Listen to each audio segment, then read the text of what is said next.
Legend of the Great Sage, Chapter 1571. Baru ketika Li Qingshan bertanya kepada Xiao An, dia mengetahui bahwa jiwanya telah pergi ke alam Asura. Dia tidak dapat menahan diri untuk tidak mendesah. Bajinganku itu sedang bersenang-senang di alam Asura. Aku khawatir dia tidak akan kembali untuk sementara waktu.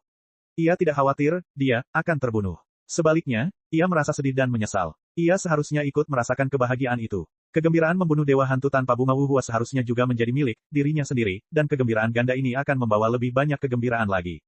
Apapun itu, mereka akan bersatu kembali di masa depan. Apa yang menjadi milikku akan menjadi miliknya, dan apa yang menjadi miliknya akan menjadi milikku. Tidak perlu terlalu jelas tentang hal itu.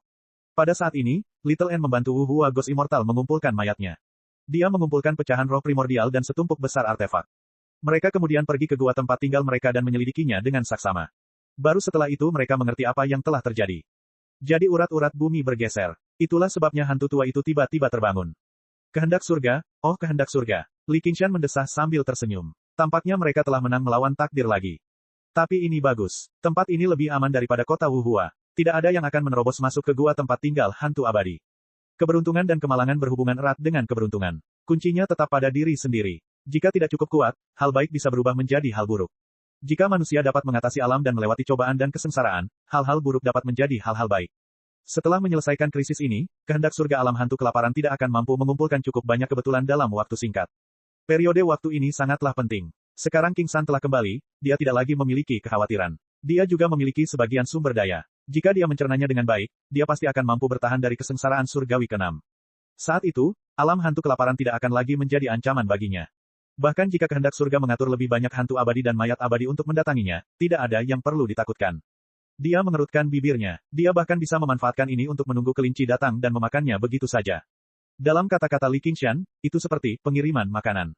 Waktu tidak menunggu siapapun. Li Qingshan berpisah dengan Little N dan kembali ke alam manusia. Di Gua Xuanming, ia memulai babak baru kultivasi terpencil.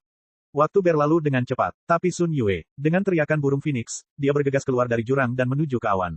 Suaranya bagaikan robekan sutra, bergema melalui lapisan awan tanpa akhir. Transformasi Phoenix telah mencapai tingkat yang lebih tinggi. Dalam sekejap, dunia kecil dalam tubuhnya menerobos kemacetannya, dan keseimbangan baru tercipta di tengah sirkulasi dan perluasannya. Li Qingshan berdiri di permukaan air. Permukaan air yang gelap gulita memantulkan sayapnya yang megah, terbentang dengan bangga saat dia diam-diam menunggu kesengsaraan surgawi turun. Langit tiba-tiba menjadi gelap. Angin bertiup bagai air pasang, awan gelap bagaikan lautan, dan jurang menderu. Ombak yang dahsyat naik dan turun terus-menerus, seolah-olah seluruh lautan bergolak. Ombak seukuran gunung kecil melonjak ke langit dan menghantam tebing dengan keras. Ledakan, ombak yang mengamuk menghantam pantai, batu-batu beterbangan di mana-mana, dan tebing-tebing retak. Li Qingshan mendongak, dan tiba-tiba, dia bisa merasakan sensasi menyaksikan hantu abadi tanpa bunga yang terinjak sampai mati oleh sebuah gunung. Awan hitam semakin menebal, menekan puncak gunung seakan-akan langit menutupinya. Abode gua neter yang berat dan dalam ini bagaikan perahu kecil di tengah badai, bergoyang tertiup angin dan hujan. Retakan muncul di seluruh tebing, dan potongan-potongan besar tebing jatuh ke laut, menimbulkan gelombang yang lebih dahsyat lagi. Formasi besar neter masih beroperasi, menopang seluruh gua tempat tinggal, tetapi dalam menghadapi kekuatan surgawi yang dahsyat ini, formasi tersebut tampak begitu rapuh. Inti formasi itu tiba-tiba berkedip beberapa kali, dan dengan cepat meredup. Suara angin kencang, hujan deras, ombak yang mengamuk, dan gunung yang hancur terdengar dari segala arah. Satu-satunya hal yang tidak terdengar adalah suara guntur. Oleh karena itu, dunia yang bergemuruh ini tampak sangat sunyi. Ini bukan kesengsaraan surgawi ke-6 biasa. Bagaimana mungkin manusia biasa dapat menolak kekuasaan surgawi seperti itu? Bisakah aku? Li Qingshan bertanya pada dirinya sendiri. Dari sudut pandang kura-kura roh, akumulasinya masih jauh dari cukup. Kultivasinya meningkat terlalu cepat, dan tidak dapat dihindari bahwa fondasinya akan tidak stabil. Lebih jauh lagi, mudah untuk menimbulkan kecemburuan surga, dan sudah ditakdirkan bahwa surga akan menang atas manusia. Bangkai, mayat-mayat berjatuhan seperti hujan di dalam gua. Retakan, sebuah stalagmit besar patah dan menghantam Li Qingshan. Dengan suara keras, benda itu jatuh ke dalam air, dan ombak besar pun bergulung-gulung. Sosok Li Qingshan sudah tidak terlihat lagi. Tidak peduli berapa banyak hal yang ada, semuanya selalu mendesak. Li Qingshan bernyanyi dengan bangga, sambil melangkah di atas ombak. Langit dan bumi berputar, waktu terus berjalan. Aura iblisnya melonjak ke langit, mengaduk-aduk angin dan awan, bertarung dengan surga. 10.000 tahun terlalu lama, aku hanya bisa memanfaatkan momen ini. Petir menyambar, dan dunia menjadi terang benderang bagaikan siang hari, menerangi seluruh jurang. Ledakan, suara gemuruh yang sangat dalam. Alih-alih disebut guntur, suara itu lebih mirip suara drum. Dengan guntur sebagai stick drum, dan langit sebagai permukaan drum, ia melancarkan segala macam serangan. Jurang gunung yang berusaha bertahan seketika runtuh, seolah runtuh dari dalam. Ia menelan Li Qingshan dan jatuh ke dalam jurang. Organ tubuh Li Qingshan hampir pecah, tulang-tulangnya hampir hancur, darah mengalir deras melalui tenggorokannya, membuat bibirnya merah. Dia belum pernah menghadapi kekuatan surgawi yang begitu mengerikan. Itu seperti menepuk lalat, dan yang menyedihkan adalah dia adalah lalat yang menyedihkan itu. Mendengarkan murka surgawi, dia menjilat bibirnya, dan darahnya mendidih. Dia mengembangkan sayapnya sepenuhnya, mengepalkan tangannya erat-erat, dan meninju keluarlah naga yang bangkit. Seseorang menerobos jutaan ton tanah dan batu, menghadap ke laut dan menghadap ke surga. Ombak dan jajaran gunung yang tak berbatas itu bagai tangan raksasa, yang seakan-akan hendak menariknya jatuh ke jurang tak berdasar, dan juga seakan-akan hendak mengangkatnya tinggi-tinggi. 4 lautan bergolak, awan mengamuk, 5 benua berguncang, angin dan guntur bergemuruh. Dia menyeringai dan merentangkan tangannya ke arah langit. Datang, jadi kenapa kalau itu lalat? Jadi kenapa kalau itu semut? Inilah kehidupan yang kuinginkan, inilah aku, Li Qingshan. Langit yang penuh angin dan guntur menerjang ke arahnya. Mereka menyatu menjadi kapak petir raksasa di udara dan menebas. Bahkan tidak ada satupun sambaran petir biasa yang turun. Serangan pertama adalah petir kesengsaraan yang dipadatkan menjadi senjata. Udara yang menyesakkan, kekuatan yang menakutkan, dan hukum yang tak berbentuk mengikatnya dengan erat dari segala arah. Udara itu kedap udara, dan rasanya seperti dia sedang tercekik. Dia tidak peduli dan hanya meninju. Wah, kehampaan itu berguncang, dan retakan-retakan yang tak terhitung jumlahnya muncul, mengguncang kapak petir itu. Pada saat itu, sebuah bayangan hitam besar muncul di laut dalam, tidak diketahui berapa panjangnya, dan mengeluarkan bau busuk yang memuakkan. Li Qingshan memfokuskan matanya dan melihat bahwa itu adalah mayat yang mengambang. Kelihatannya ia telah direndam dalam air terlalu lama, dan ia tampak seperti raksasa. Kulitnya yang pucat ditutupi urat-urat, dan perutnya membuncit seperti hendak meledak. Jika diperhatikan lebih teliti, meski wajah mayat yang mengapung itu kabur, namun tampak agak mirip dengan Li Qingshan. Hati Li Qingshan bergetar, dan ketakutan yang besar melonjak. Itulah, kematiannya. Itu sama sekali tidak tragis, dan itu hanya buruk sampai pada titik menjijikkan. Pada saat ini, petir kesengsaraan mengembun menjadi senjata. Pedang, tombak panjang, kapak, kait, trisula, 18 jenis senjata, semuanya tergantung di bawah langit, diarahkan padanya. Ia merasa seperti sedang bermimpi buruk, dan ia hanya menatap kosong ke arah mayat yang mengambang itu. Tiba-tiba, mayat yang mengambang itu meraung dan berdiri. Tubuhnya sangat ringan, dan menerkamnya. Tubuhnya membengkak, dan kekuatan hidupnya cepat habis. Ia mengeluarkan bau busuk yang menyengat, dan ia terhuyung-huyung saat dunia berputar di sekelilingnya. Dia mengedarkan metode penekanan laut milik penyuruh dengan kekuatan penuh dan menekan pikirannya. Tiba-tiba, dia menyadari sesuatu. Iblis kematian. Iblis kematian merupakan iblis paling mengerikan setelah iblis Empyrean. Secara normal, kesengsaraan surgawi ke-6 seharusnya menemui iblis yang menjengkelkan. Dia tidak tahu apa yang telah dilakukannya hingga akhirnya bertemu dengan setan kematian. Chapter 1572. Wajah Li Qingshan bengkak dan berkerut. Wajahnya pucat, pada dasarnya tidak ada bedanya dengan orang yang sudah meninggal. Suasana hatinya sama buruknya dengan kulitnya. Jalan kebebasan besar awalnya dapat memastikan bahwa ia tidak akan diganggu oleh setan eksternal saat ia mengalami kesengsaraan. Hal ini memberinya keuntungan besar. Namun, selama kesengsaraan surgawi keempat, iblis dalam dirinya menimbulkan serangan balasan. Jiwanya yang baru lahir langsung berubah menjadi bayi iblis, yang ingin menghancurkan dirinya sendiri. Hal itu hampir membunuhnya. Selama kesengsaraan surgawi kelima, ia kehilangan roh yin-nya, jadi ia tidak menikmati manfaat ini.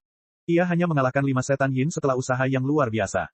Akhirnya, selama kesengsaraan surgawi ke-6, jiwanya memberontak dan melarikan diri. Siapa yang tahu di mana ia bersenang-senang saat ini? Pada akhirnya, tidak peduli bagaimana dia memikirkannya, dia sebenarnya tidak melarikan diri sekalipun. Aduh, sungguh nasib yang kejam. Sekarang iblis kematian merasukinya, ia melahap kekuatan hidupnya dengan ganas. Dia mengerahkan metode penekanan laut milik penyuruh dengan putus asa, tetapi dia tidak dapat menemukan apapun untuk ditekan. Setan kematian telah sepenuhnya menyatu dengannya. Kematian adalah sesuatu yang kita alami sejak lahir. Suara dingin dan menyeramkan terdengar, tetapi suara itu berasal dari kepalanya seolah-olah itu adalah suara hatinya. Tunggu, apakah kamu melakukan kesalahan? Aku bukan manusia abadi. Kematian adalah hal yang paling adil di dunia. Baik itu pengemis atau kaisar, baik itu semut atau naga sejati. Ia berteriak dalam hatinya, namun segera disela oleh suara hatinya. Kapten, jangan tembak. Kita ada di pihak yang sama. Sebenarnya, aku juga iblis. Kematian tidak bisa dihindari. Baik itu seorang kultivator yang sangat arogan atau seorang dewa yang dikaruniai keberuntungan besar. Bajingan, Celestial Decay, benar. Kerusakan surgawi, pertama, pakaian kotor. Kedua, rambut layu. Ketiga, ketiak berkeringat. Keempat, badan bau. Kelima, tidak bahagia.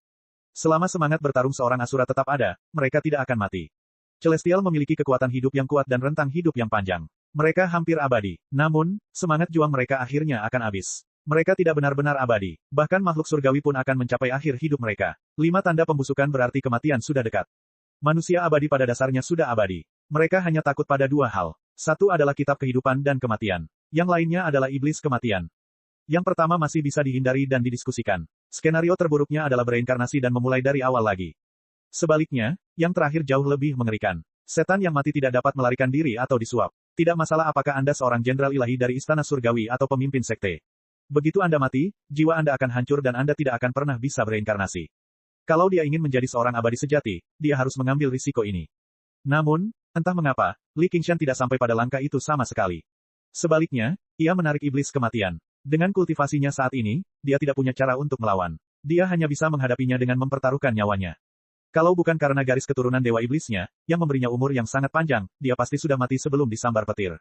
Tetapi jika begini terus, dia tidak akan mampu bertahan lama. Lebih jauh lagi, di bawah kondisi kerusakan surgawi, pikiran seseorang menjadi gelisah dan bingung. Saat dia dalam keadaan linglung, petir kesengsaraan berbentuk rantai mengembun menjadi senjata yang melilitnya dengan erat. Sebelum dia bisa bereaksi, beberapa baut petir menyambar dan mencabik-cabiknya.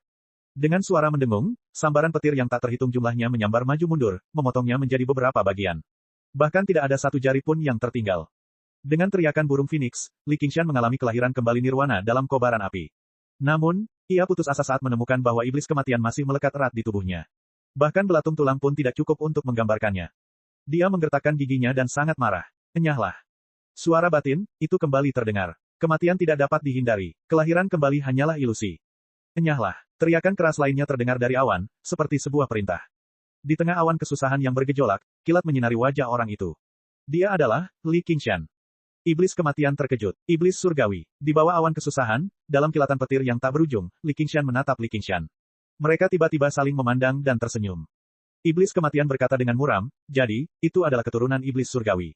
Jika kamu yang mengalami kesengsaraan, aku tentu akan mundur. Tapi dia bukan Anda, jadi saya khawatir ini bukan tergantung pada Anda. Lagi pula, kalau aku tidak salah, kamu telah terpisah dari tubuhnya. Dia meninggal di sini, jadi Anda bisa menggantikannya. Tidak, kamu salah. Dia adalah aku, dan aku adalah dia. Dan apakah aku mati atau tidak, itu bukan urusanmu. Li Qingshan turun dari langit. Li Qingshan menyambutnya. Dua Li Qingshan bergabung menjadi satu. Yang satu memulai pertarungan hidup dan mati dengan Death Demon, sedangkan yang satu lagi menghadapi petir kesengsaraan yang memenuhi langit. Tiba-tiba bintang jatuh melesat di langit dunia kecil itu. Mayat besar yang bengkak jatuh dari langit. Itu adalah Death Demon. Namun, Li Qingshan mencengkeram tenggorokannya erat-erat dan meninju wajahnya. Kecepatan jatuhnya tiba-tiba meningkat. Dengan suara ledakan keras, dia menghantam tanah, mengguncang seluruh dunia. Setan maut berteriak, kau telah melanggar hukum kesengsaraan surgawi. Tuan tidak akan memaafkanmu. Itulah tuanmu dan hukummu. Li Qingshan menginjak iblis kematian dan menghujani dengan pukulan. Dunia kecil bergemuruh dan puncak gunung yang tak terhitung jumlahnya runtuh. Setan kematian meronta dan meraung. Tubuhnya membengkak dan berubah menjadi 10.000 zang, sejuta zang, sejuta zang. Li Qingshan menjadi semakin besar hingga ia memenuhi seluruh dunia. Sirkulasi dunia miniatur terhenti. Tepat pada saat ini, palu petir yang terbentuk dari petir kesengsaraan jatuh. Li Qingshan menggunakan kemampuan bawaannya dan melemparkan pukulan, tetapi kekuatan getaran di tinjunya tiba-tiba menghilang. Palu petir menghantamnya ke laut, menghancurkannya berkeping-keping. Dalam sekejap, ia menghantam dasar laut. Fondasi pulau Gua Xuanming retak, dan lava panas menyembur keluar dari retakan tersebut, menciptakan gelombang besar. Di tengah lava yang bergolak, Li Qingshan baru saja mendapatkan kembali penglihatannya ketika dia melihat kilatan petir yang tak terhitung jumlahnya menyambar. Pinggangnya menegang, dan dia diikat erat oleh rantai petir itu lagi. Jika dia tidak dapat menekan setan kematian ini hari ini, hanya kematian yang menunggunya. Iblis kematian terus membesar, ingin keluar dari dunia kecil itu. Ia tertawa sinis, meskipun kau adalah keturunan iblis surgawi, kau masih terlalu muda. Saya punya pertanyaan, apakah Death Demon juga akan mati? Apa yang ingin kamu lakukan? Li Qingshan menusukkan tangannya ke dada iblis kematian dan mengebornya. Mata iblis kematian membelalak, dan senyum Li Qingshan muncul di wajahnya. Tubuhnya terpelintir dan mulai menyusut dengan cepat. Ketika dunia kecil itu pulih kembali, Li Qingshan meraung dan melepaskan diri dari rantai petir. Ia membentangkan sayap anginnya dan mengepakkannya dengan sekuat tenaga. Ia membelah laut dan menyapu bersih pengepungan senjata petir kesengsaraan yang tak terhitung jumlahnya. Ia melesat ke langit dan menghancurkan palu petir itu dengan satu pukulan. Pola merah menyala terjalin, dan auman harimau mengguncang langit dan bumi. Setan harimau sangat marah. Adalah hal yang umum bagi seseorang untuk menjadi marah dan terjerumus ke jalan yang jahat ketika surga sedang menurun. Memanfaatkan kesempatan ini, transformasi iblis harimau kembali muncul. Dalam sepersekian detik, darahnya mendidih, dan niat membunuhnya melonjak seperti angin, memenuhi langit dengan kilat. Di dunia kecil, Death Demon telah berubah menjadi gumpalan daging yang melengkung, meronta dan berguling. Kadang-kadang dua tangan muncul dan mencekik tenggorokannya. Terkadang, dua kepala akan tumbuh dan saling mencabik. Li Qingshan tampaknya berada di atas angin, tetapi masa hidupnya terus-menerus dimangsa oleh iblis kematian, dan roh primordialnya juga menunjukkan tanda-tanda kemunduran surga. Namun, dia memiliki keyakinan mutlak bahwa dia dapat menyeret iblis kematian ke liang lahat bersamanya. Mereka saling terjerat, dan kemunduran langit menjadi tidak bisa dibedakan. Karena kematian tidak dapat dihindari, iblis kematian juga harus mati. Iblis kematian merasakan gelombang teror. Dia tidak menyangka penerus iblis surgawi ini begitu gila, tidak ragu untuk mati bersama. Jadi iblis kematian pun takut mati. Li Qingshan menghadapi kematian dengan tenang dan melemparkan dirinya ke dalam pelukan kematian bersama-sama. Setan kematian akhirnya tidak dapat bertahan lebih lama lagi. Lepaskan aku, kau menang. Setelah menghancurkan senjata petir kesengsaraan terakhir, tubuh Li Qingshan yang hancur jatuh ke laut. Awan dan angin pun menghilang, dan laut pun kembali tenang. Seberkas cahaya warna-warni melesat keluar dari celah-celah awan, menyinari wajahnya yang tersenyum. Roh primordialnya juga tersenyum. Bahkan jika iblis kematian telah mengambil hampir seluruh umurnya dan dia berada di ambang kematian, itu tidak masalah.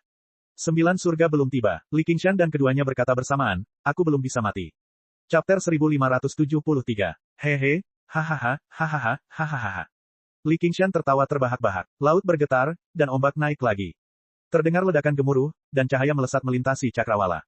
Tawanya masih bergema, dan ombak masih bergelombang, tetapi dia tidak terlihat dimanapun.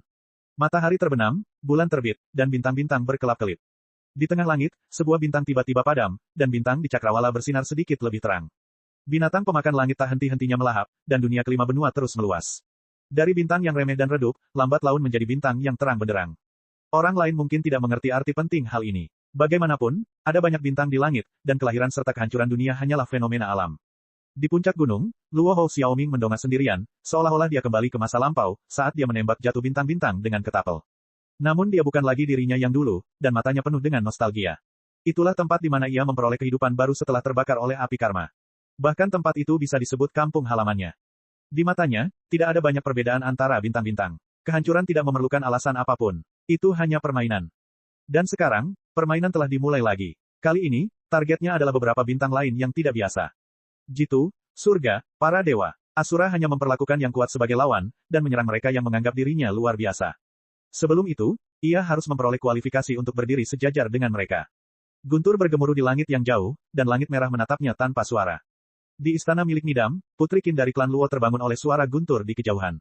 Dia melihat sekeliling, dan tirai sudah diturunkan. Dia telah menghilang. Seluruh tubuhnya lemas dan lemah, dan dia meringkukkan kaki putihnya yang ramping. Dia merasakan sedikit rasa sakit, dan dia tidak bisa menahan diri untuk tidak mengerutkan kening. Sambil menatap bercak merah pada sofa giok itu, dia mendesah. Desahan itu menyayat hati dan memabukkan, dan dia bersedia membayar apapun untuk menghaluskan kerutan di antara alisnya. Aku telah mengungkap identitasku dan mengkhianatinya. Aku takut dia akan menganggapku sebagai milik eksklusifnya, dan akan sulit bagiku untuk kembali ke hukum surgawi. Bahkan Dewa Perang Nidam pun tidak berani dengan mudah memilikinya, karena begitu dia mendapatkannya, dia tidak akan tega membunuhnya. Yang disebut, Femme Fatale, akan menyakiti orang lain dan dirinya sendiri. Cantik, kenapa kamu mendesah? Li Qingshan tiba-tiba muncul di samping tempat tidur. Dia mengangkat tirai dan menatapnya. Putri Qin menundukkan kepalanya dan memeluk dadanya. Dia meringkuk dan tidak mengatakan apapun, yang membuatnya tampak semakin menawan. Li Qingshan menjilat bibirnya. Berpakaianlah. Aku akan membawamu kembali ke aksioma surgawi. Putri Qin mendongak karena terkejut. Kau ingin mengirimku kembali? Apakah kau pikir aku akan berbohong padamu? Jika hari ini adalah hari biasa, Li Qingshan mungkin akan enggan berpisah dengannya dan memintanya untuk mengucapkan terima kasih beberapa kali lagi. Namun, sekarang setelah dia baru saja mengatasi kesengsaraan surgawinya yang keenam, dia bersemangat dan siap untuk melakukan sesuatu yang besar. Wanita penggoda yang mana? Kecantikan yang tiada taraf. Dia sama sekali tidak peduli dengan mereka. Hati Putri Qin terasa tenang, tetapi dia juga merasakan banyak kebencian. Dia meletakkan tangannya, berdiri, dan mengenakan pakaiannya dengan anggun. Dia menatapnya dalam-dalam dengan matanya yang jernih. Kamu bahkan lebih tidak berperasaan daripada Nidam. Li Qingshan sedang berpikir tentang bagaimana ia bisa mengamuk dan melakukan apapun yang ia inginkan. Ia berseri-seri karena gembira. Apa? Tidak ada apa-apa, wanita aneh. Li Qingshan mengangkat bahu, meraih pinggangnya, dan menghilang dari istana. Di lautan luas, Putri Qin segera berkata, ini bukan aksioma surgawi. Ini adalah alam fana. Meskipun seseorang dapat mencapai Heavenly Axiom dari Asura Path, ada banyak pos pemeriksaan dan area yang dijaga ketat. Jika mereka tidak berhati-hati, mereka mungkin diserang oleh kedua belah pihak. Meskipun Li Qingshan tidak takut, dia tidak ingin menerobos pos pemeriksaan. Tentu saja, lebih baik menyelinap masuk. 5 benua melahap dunia lain, jadi pohon anggur pendaki langit dibutuhkan. Untungnya, dia sudah siap dan mengambil satu kuncup untuk Ruan Yaozu agar membantunya tumbuh. Setelah terbang melintasi lautan, mereka tiba di Taman 100 Ramuan. Li Fengyuan masih tenggelam dalam pikirannya di bawah pohon bodi daun emas. Bahkan ketika Li Qingshan tiba, dia tampaknya tidak menyadarinya. Ruan Yaozu sangat gembira dan mengundang mereka ke dalam gua. Kakak senior, siapa ini? Dia seorang putri, sama sepertimu. Qin, Putri Qin berkata dengan marah. Aksioma surgawi adalah putri dari ras Luo. Bagaimana mungkin seorang putri dari negara kecil dapat dibandingkan dengannya? Dari garis keturunan sampai status, mereka benar-benar berbeda. Jadi itu Putri Qin. Ruan Yaozu menatap mereka dan menebak hubungan mereka. Jangan pedulikan dia. Li Qingshan menggunakan jarinya untuk menggambar beberapa lingkaran di samping telinganya, yang menunjukkan bahwa ada sesuatu yang salah dengan kepala wanita ini. Saya melihatnya, Putri Qin berkata dengan marah. Dia bukan orang yang mudah marah, tetapi pria ini terlalu pandai membuat orang marah. Li Qingshan mengabaikannya dan menepuk bahu Ruan Yaosu. Kamu tidak perlu memanggilku kakak senior. Aku tidak akan menjadi kakak senior dalam waktu dekat. Kamu tidak akan menjadi kakak senior tertua. Ruan Yaosu terkejut namun merasa itu wajar. Dengan kultivasinya saat ini, posisi kakak senior tertua di sekte segala bentuk tidak dapat lagi menampungnya. Sekte Myriad Forms hanyalah batu loncatan baginya, dan mereka hanya bertemu secara kebetulan. Dia hanya tidak menyangka mereka akan berpisah begitu cepat. Namun, hatinya terasa sesak. Mau kemana kamu? Apakah kau akan pergi ke istana surgawi tanpa hasrat di atas surga ke-9 untuk menemani kakak senior Chao? Bagi sebagian besar manusia abadi, jalan keluar terbaik setelah melewati kesengsaraan surgawi ke-6 adalah pergi ke atas surga ke-9 dan menjadi jenderal ilahi resmi surgawi. Dengan begitu, mereka tidak perlu khawatir Raja Neraka mengejar mereka. Tentu saja, mereka harus menggunakan beberapa koneksi dan menemukan beberapa koneksi. Sangat sedikit orang seperti Cao Tianjiao yang langsung dibawa ke istana surgawi begitu mereka berhasil melewati kesengsaraan. Hanya karena dia menapaki jalan bela diri sejati, dia mendapat perhatian khusus dari Kaisar Bela Diri Sejati. Adapun seseorang seperti Li Qingshan yang tidak memiliki koneksi atau hubungan, yang bisa dia lakukan hanyalah berharap bahwa Raja Iblis akan membimbingnya, seorang junior. Namun, Raja Iblis telah mengirim iblis kematian, yang hampir membunuhnya. Akibatnya, dia hanya bisa menyerah pada pemikiran ini. Sekarang, cara terbaik tentu saja meminta Cao Tianjiao untuk menyampaikan pesan baik tentangnya di hadapan Kaisar Bela Diri Sejati dan melihat apakah ada lowongan di antara 6 jenderal dewa berbaju zirah yang bisa diisinya. Namun, setelah melalui begitu banyak kesulitan, bagaimana dia bisa menjadi antek seseorang? Kenapa aku harus bersama wanita gila itu? Dia ingin berjalan tegak di atas langit ke-9 dan berjuang untuk mencapainya, dan dia tidak ingin menyelinap dan memanjat ke atasnya. Bukankah kalian berdua adalah sahabat Dao? Hanya hantu yang mau menjadi sahabat Dao dengan wanita gila itu. Li Qingshan membantah dengan tegas. Putri Qin berkata dengan dingin, apakah ada wanita normal di matamu? Tentu saja, yang di depanmu adalah salah satunya. Dia bukan hanya normal, dia bahkan wanita baik. Li Qingshan tersenyum lembut sambil menatap Ruan Yaosu. Selama bertahun-tahun di alam fana, dia telah banyak membantunya, dan dia tidak pernah meminta imbalan apapun. Sekalipun, Putri Bailu, ini tidak memiliki suara yang mencuri jiwa, tidak memiliki penampilan yang mempesona dan menawan, dan kadang-kadang tampak sangat kaku, dia sangat manis di dalam hatinya. Kakak senior, kamu terlalu baik. Wajah Ruan Yaosu memerah, dan semakin memerah, sementara dia berbicara dengan suara seperti dengungan nyamuk. Lalu kemana kamu pergi? Saya akan melakukan perjalanan jauh. Mata Li Qingshan cerah dan penuh semangat, seolah-olah tatapannya telah menembus semua rintangan untuk tiba di masa depan yang jauh dan dunia baru yang tidak dikenal. Ruan Yaosu awalnya ingin bertanya kapan dia akan kembali, atau apakah dia akan kembali, namun dia tiba-tiba mengerti sesuatu dan berkata dengan lega, semoga perjalananmu menyenangkan. Jika kau punya keinginan, katakan saja padaku. Aku sangat kuat sekarang. Li Qingshan mengangkat lengan kanannya dan memperlihatkan ototnya. Ruan Yaosu tersenyum tipis. Aku akan memberitahumu lain kali kau datang. Li Qingshan tertegun. Baiklah. Di bawah tatapan Ruan Yaosu, Li Qingshan meninggalkan Taman 100 Ramuan bersama Putri Qin dan tanaman merambat surga. Chapter 1574. Li Qingshan menanam pohon anggur pendaki langit di pulau sisa Gua Xuanming. Ia dengan santai menggunakan kemampuan kilin dan tanaman merambat hijau itu tumbuh dengan cepat, menjulurkan tentakel saat merambat ke atas. Namun, tanaman seperti ivy dan doder tidak mendapat dukungan sama sekali dan tumbuh tinggi hingga ke awan. Puncak pohon anggur itu mencapai ketinggian yang sangat tinggi dan tiba-tiba menembus kekosongan, terus tumbuh. Kamu bisa pergi sekarang, Li Qingshan bertepuk tangan seolah-olah dia baru saja menyelesaikan tugas kecil dan membersihkan debu yang tidak diperlukan. Namun, Putri Qin tidak bergerak dan berkata dengan ekspresi getir, kamu bilang kamu akan mengirimku kembali. Benar sekali, Dao Surgawi ada di atas kita. Siapa tahu, mungkin itu alam hantu kelaparan. Mungkin itu alam iblis. Dan meski itu Dao Surgawi, aku hanyalah gadis lemah. Mungkin aku akan jatuh ke tangan orang jahat dan memasuki sarang serigala setelah meninggalkan sarang harimau. Saat Putri Qin berbicara, dia hampir menangis. Jika kau tak sanggup berpisah denganku, katakan saja. Li Qingshan menyilangkan lengannya dan melengkungkan bibirnya. Tidak peduli apapun, gadis ini memiliki kultivasi 5 kesengsaraan surgawi dan tidak dapat dianggap sebagai gadis lemah. Aku tidak sanggup berpisah denganmu. Putri Qin memegang erat lengan Li Qingshan dan terlihat seperti akan menangis jika dia tidak menemaninya ke Dao Surgawi. Jika Lord benar-benar tidak mau, aku tidak bisa memaksamu. Jika aku bertemu iblis jahat, aku pasti akan melindungi Lord dengan nyawaku. Lindungi adikmu, apakah kita saling mengenal dengan baik? Merepotkan sekali. Aku akan mengirimmu ke sana. Sebenarnya, Li Qingshan juga sedikit penasaran seperti apa wujud Dao Surgawi. Di antara 6 jalur reinkarnasi, hanya Dao Surgawi yang belum pernah dikunjungi. Dengan kultivasinya saat ini, tidak akan menjadi masalah baginya untuk masuk dan melihatnya. Air mata Putri Qin berubah menjadi senyuman, terima kasih, Tuan. Li Qingshan memeluk pinggangnya lagi dan mereka berjalan bersama ke Sky Climbing Fin. Mereka mengikuti jalan yang berkelok-kelok hingga mencapai perbatasan Mortal Realm. Tiba-tiba, cahaya keemasan yang tak terbatas muncul di depan mereka. Bunga-bunga berjatuhan dari langit dan teratai emas muncul di tanah. Suara nyanyian itu berasal dari cahaya yang tak berujung. Bahkan seorang Kinarwo seperti Putri Qin menjadi linglung saat mendengarnya. Jika dilihat dari laut, tanaman merambat langit akan berubah menjadi warna emas murni dari atas ke bawah. Kemudian, tanaman itu akan hancur berkeping-keping, menyebarkan bubuk emas ke seluruh langit. Cahaya ini, sepertinya aku pernah melihatnya di suatu tempat sebelumnya. Dalam keadaan tak sadarkan diri, ia melihat Dewi Nuwa memperbaiki langit, kilin berlari, Phoenix melayang, awan emas keberuntungan, Buddha tersenyum. Merusak, dia menggertakkan giginya dan membuka mata dewa di dahinya. Semua ilusi menghilang. Cahaya keemasan itu meredup, tetapi tidak menghilang. Sejauh mata memandang, ada taman yang subur yang dipenuhi pohon bodi daun emas. Tanahnya dilapisi batu bata emas, dan matahari bersinar terang di atasnya. Apakah ini Dao Surgawi? Li Qingshan menginjak batu bata emas dan menatap ke langit. Entah mengapa, dia merasakan perasaan aneh yang akrab dan memiliki. Awalnya, dia mengira bahwa dia adalah putra takdir Dao Surgawi, itulah sebabnya dia memiliki perasaan seperti itu. Bagaimanapun, dia memiliki 3 garis keturunan suci, jadi tidak aneh baginya untuk disukai oleh kehendak surga. Namun ketika dia memikirkannya dengan hati-hati, tampaknya bukan hanya itu saja. Tuan, apakah kita sudah sampai? Putri Qin mengusap matanya dan bertanya dengan linglung. Siapa yang kau tanya? Li Qingshan berkata dengan tidak senang. Dia tidak tahu mengapa dia tidak bisa merasakan tanaman rambat langit, yang berarti jalan mundurnya telah terputus. Kalau saja dia tidak merasakan ancaman atau permusuhan apapun, dia pasti akan curiga kalau ini adalah jebakan. Saya bingung. Putri Qin tersenyum meminta maaf. Senyumnya lembut dan anggun, dan kesedihan di wajahnya tiba-tiba menghilang. Keduanya berjalan-jalan di taman. Putri Qin memeluk lengan Li Qingshan. Sekilas, mereka tampak seperti sepasang kekasih yang bertemu di hutan. Namun, Li Qingshan merasa semakin tidak biasa. Perasaan misterius itu seperti pertumbuhan tanaman. Dia tidak merasakan ketidaknyamanan, tetapi malah merasa sangat nyaman, tanpa beban, dan tanpa beban. Ini jelas bukan 3000 dunia. Dunia normal tidak dapat menampung keberadaan Dewa Yao. Namun, hal itu juga tidak seperti 6 jalan reinkarnasi. Hukum langit dan bumi tersembunyi sangat dalam, begitu dalam sehingga sulit untuk melihatnya. Seolah-olah hukum tersebut ditutupi oleh semacam kekuatan, dan mustahil untuk menentukan sifat dan sumber kekuatan ini. Mungkin ini berarti bahwa dunia ini merupakan dunia yang tingkatannya lebih tinggi daripada jalan manusia dan jalan binatang Yao.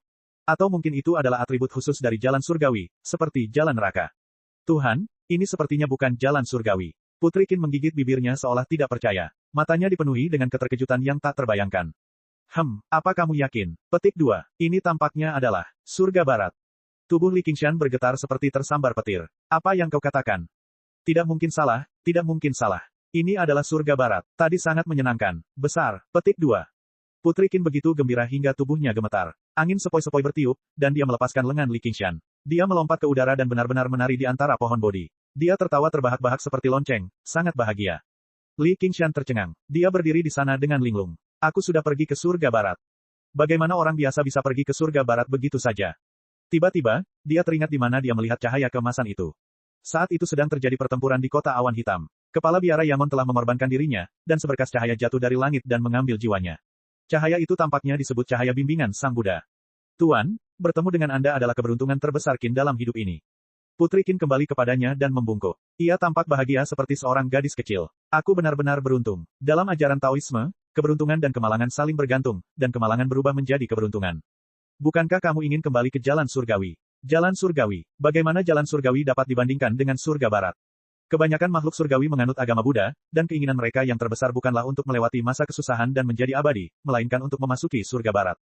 Buddha berkata, mengapa tempat itu diberi nama surga barat? Semua makhluk hidup di negara itu tidak mengalami penderitaan dan dapat menikmati segala jenis kesenangan, oleh karena itu dinamakan surga barat. Setelah memasuki surga barat, seseorang akan dapat sepenuhnya melepaskan diri dari 5 dunia jahat yang tidak murni. Mereka tidak akan menderita keserakahan, kemarahan, delusi, kelambanan, dan keraguan, dan mereka tidak akan jatuh ke dalam 5 alam yang lemah. Surga barat diberkati oleh harapan welas asih agung Sang Buddha. Tidak ada setan di luar sana, tidak ada kekhawatiran di dalam, dan umur seseorang abadi. Kata, surga barat, tentu saja bukan kebohongan. Bagaimana kamu bisa yakin bahwa ini adalah surga barat? Li Qingshan tidak percaya bahwa ada hal yang begitu baik di dunia ini. Putri Qin tersenyum dan berkata, Tuan, dengarkan baik-baik. Li Qingshan mendengarkan dengan saksama. Saat angin bertiup melewati pohon bodi daun emas, itu bukan suara gemerisik daun biasa. Ada irama yang menakjubkan, dan ada suara denting logam. Terdengar pula suara burung berkicau, membentuk alunan musik menakjubkan yang membuat orang merasa mabuk dan tenang. Buddha berkata, semua makhluk hidup di negeri ini akan melantunkan Buddha, Dharma, dan Sangha ketika mereka mendengar suara ini. Saya tidak dapat menahan diri untuk tidak menari di langit saat mendengar suara ini. Mungkin kita baru saja memasuki tanah suci agama Buddha secara tidak sengaja. Li Qingshan terus membantah, dan dia lebih cenderung percaya bahwa dia telah jatuh ke dalam perangkap. Putri Qin tersenyum tipis dan menepuk dadanya dengan jarinya yang ramping. Awalnya aku sangat kesal padamu. Aku menyalahkanmu karena telah mengambil kesucianku, tetapi aku juga menyalahkanmu karena tidak bersikap baik kepada kaum Hawa. Namun, aku berterima kasih padamu karena telah menyelamatkan hidupku, jadi aku tidak bisa tidak ingin bergantung padamu dan menjadikanmu pendamping dauku. Itulah sebabnya aku membujukmu ke hukum surgawi, berharap kau akan berubah pikiran. Aku benar-benar khawatir. Petik 2. Namun, setelah tiba di surga barat ini, tiba-tiba aku merasa lega. Tidak ada dendam atau kebencian di hatiku. Sebaliknya, aku dipenuhi rasa syukur. Aku merasa bahwa ini adalah pertemuan yang sangat beruntung yang diberikan oleh surga. Mengapa aku harus membiarkan takdir berjalan sebagaimana mestinya? Mengapa harus mengkhawatirkan perasaan pribadi? Aku tidak berharap bisa bersama Tuhan, aku hanya berharap Tuhan baik-baik saja. Jika bukan surga barat, tempat manakah lagi yang bisa begitu menakjubkan? Li Qingshan menyipitkan matanya dan melihat ke atas. Kata-kata Putri Qin penuh dengan ketulusan. Tidak ada kepalsuan sama sekali. Seharusnya dia merasa menyesal dan terharu, tetapi sebaliknya, dia merasakan hawa dingin di hatinya. Dia tidak dapat menahan diri untuk tidak melihat ke dirinya sendiri dan mendapati bahwa iblis sapi, iblis harimau, iblis kera, dan pikiran-pikiran jahat lainnya tengah melemah. Melepaskan obsesinya, melupakan amarahnya, dan tidak lagi terobsesi, apakah ini hal yang baik? Harus dikatakan bahwa hal itu membuatnya merasa sangat bahagia dan nyaman. Dia tidak pernah merasa sesantai ini dalam hidupnya. Namun, hal itu juga membuatnya merasakan ketakutan yang tak terlukiskan. Dengan kultivasi Dewa Yao dan identitasnya sebagai keturunan Dewa Iblis, dunia ini sebenarnya mampu memengaruhi pikirannya secara diam-diam. Selain di Western Paradise yang legendaris, di manakah lagi tempat itu? Dalam menghadapi harapan welas asih agung Sang Buddha, apa iman seorang dewa setan kecil? Li Qingshan berkata dengan tegas, tidak, aku tidak bisa tinggal di sini. Kenapa? Putri Qin sangat terkejut dan hampir ingin bertanya, apakah kamu bodoh? Aku berjanji untuk mengirimmu kembali ke hukum surgawi, tapi ini bukanlah hukum surgawi. Jangan lupa juga bahwa kita menyelinap ke sini. Mungkin seseorang akan datang dan segera mengusir kita. Mereka bahkan mungkin berkata bahwa mereka tidak ingin membunuh kita. Tuhan, engkau menjanjikanku kereta kambing dan kereta rusa, tetapi sekarang engkau memberiku kereta lembu putih. Aku tidak bisa lebih bahagia lagi. Belum lagi aku, bahkan Buddha pun tidak akan menyalahkanmu. Kau mungkin juga mengatakan bahwa Buddha yang melakukannya. Kamu terlalu meremehkan surga barat ini, menggunakan hukum surgawi sebagai pembanding.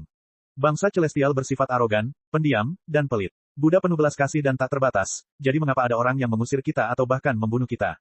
Mereka yang tidak ditakdirkan akan melalui ribuan liku-liku. Mereka yang ditakdirkan akan naik ke surga barat. Jika kau di sini, maka kau di sini. Jika kau ditakdirkan, maka kau ditakdirkan. Putri Qin tersenyum dan mendesah. Ia menggelengkan kepalanya dengan ekspresi tercerahkan. Kata-katanya penuh dengan makna zen. Ia telah menarik garis yang jelas antara dirinya dan para celestial rendahan. Li Qingshan merasakan buah zakarnya sakit. Ini dapat dianggap sebagai cahaya yang menerangi mercusuar demokrasi dan kebebasan, jadi dia tetap berlari masuk. Kekhawatiran terbesarnya saat ini adalah apakah ada semacam konspirasi di sini. Ia takut kalau Buddha tiba-tiba muncul dan menamparnya sampai mati dengan telapak tangan Buddha. Putri Qin, menurutmu mengapa kita dituntun ke sini? Apakah karena kesalehanmu menggerakkan hati Buddha? Tentu saja tidak. Aku tidak pernah melakukan apapun, jadi bagaimana aku bisa dibimbing oleh cahaya Buddha? Tuan, apakah Anda memiliki panggilan?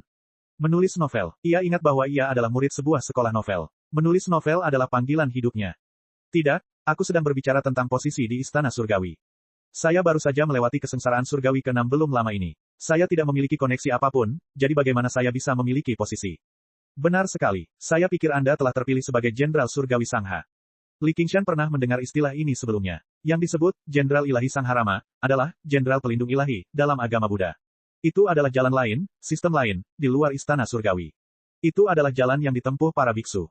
Ia ingat bahwa Mahesvara juga merupakan salah satu surga, jadi bisa jadi itu juga milik agama Buddha. Para setan surgawi juga merupakan dewa dan Buddha. Dan dahulu kala, dia adalah seorang umat awam yang menganut agama Buddha. Sial, ini benar-benar melantunkan Buddha, melantunkan Dharma, melantunkan Sangha. Tuan, Anda ditakdirkan bersama Buddha. Karena itu, ia ingat bahwa semua pendeta yang pernah ditemuinya sepanjang hidupnya tampaknya mengatakan hal yang sama. Dia selalu menganggap kata-kata ini sebagai lelucon. Bahkan jika kepala biara Yangon datang untuk membujuknya, keinginannya tidak dapat digoyahkan. Tidak pernah terpikir olehnya bahwa kata-katanya akan menjadi kenyataan. Tanpa sengaja, ia memasuki tanah suci kebahagiaan sejati dan menjadi Jenderal Surgawi Sangha. Sungguh malang nasibmu. Chapter 1575. Namun, Li Qingshan juga menghela napas lega. Karena dia telah menjadi Jenderal Dewa, mungkin tidak akan ada teknik telapak tangan yang bisa turun dari langit. Sekarang, lebih baik memikirkan cara keluar dari tempat mengerikan ini. Pemandangan taman yang gemerlap ini yang dilapisi batu bata emas memang sangat indah, tetapi tidak ada seorang pun yang terlihat. Yang ada hanyalah altar ajaib dan beberapa rumah yang bagus. Meski tidak dapat dianggap sebagai reruntuhan, di sana terdapat kehancuran yang tak terlukiskan yang membuat orang merasa kesepian. Dia melirik Putri Qin. Putri itu tampak sama sekali tidak menyadari apa-apa dan tersenyum konyol. Mendengar bahwa dia akan pergi, dia enggan untuk berpisah. Aku sudah menepati janjiku. Kalau kau ingin tinggal, tinggallah. Li Qingshan melambaikan tangannya dan pergi. Saat dia melangkah keluar dari taman, badai pasir tiba-tiba bertiup dan dia hampir tidak bisa membuka matanya. Setelah badai pasir berlalu, dia tiba-tiba menoleh ke belakang. Pohon Bodhi dan altar mantra telah hilang. Taman itu telah lenyap tanpa jejak, hanya menyisakan hamparan pasir putih. Putri Qin berdiri di sana dengan linglung. Senyum di wajahnya bahkan belum memudar. Apa yang kau lakukan? Saat Li Qingshan sedang berpikir, seberkas cahaya keemasan terbang dari cakrawala dan mendarat di depannya. Itu adalah sehelai daun emas. Daun emas itu berkedip-kedip dan terdengar suara yang berwibawa dan ramah. Anda pasti Sangha Jenderal Dewa yang baru. Itu benar, ikuti aku. Daun emas itu terbang dan Li Qingshan mengikutinya dari dekat. Dalam sekejap, mereka tiba di aula yang berkilauan. Di plakat emas yang berkilauan itu tertulis kata-kata, Kuil Sangha. Daun emas itu melayang dan mendarat di pohon palem yang gemuk. Li Qingshan mendongak dan melihat seorang pria parubaya yang berwibawa dan santai. Aura yang dipancarkannya memberitahunya bahwa ini adalah dewa sejati. Aku adalah Sangha Dewa. Li Qingshan tidak berani ceroboh. Dia menangkupkan kedua tangannya dan berkata, saya Li Qingshan. Salam, Dewi. Sang Dewa Sangha menangkupkan kedua telapak tangannya dan membalas sapaan itu dengan senyuman. Kamu bukan murid Buddha. Li Qingshan segera menyatukan kedua telapak tangannya dan berkata, murid awam, murid awam. Ia berpikir sejenak dan memutuskan untuk tidak menyembunyikan apapun, saya mempraktikkan dao kebebasan agung. Ia mengira Dewa Sangharama akan memandang rendah dirinya, keturunan iblis surgawi yang telah dilumuri kotoran. Akan lebih baik jika ia marah dan mengusirnya dari tanah suci ini.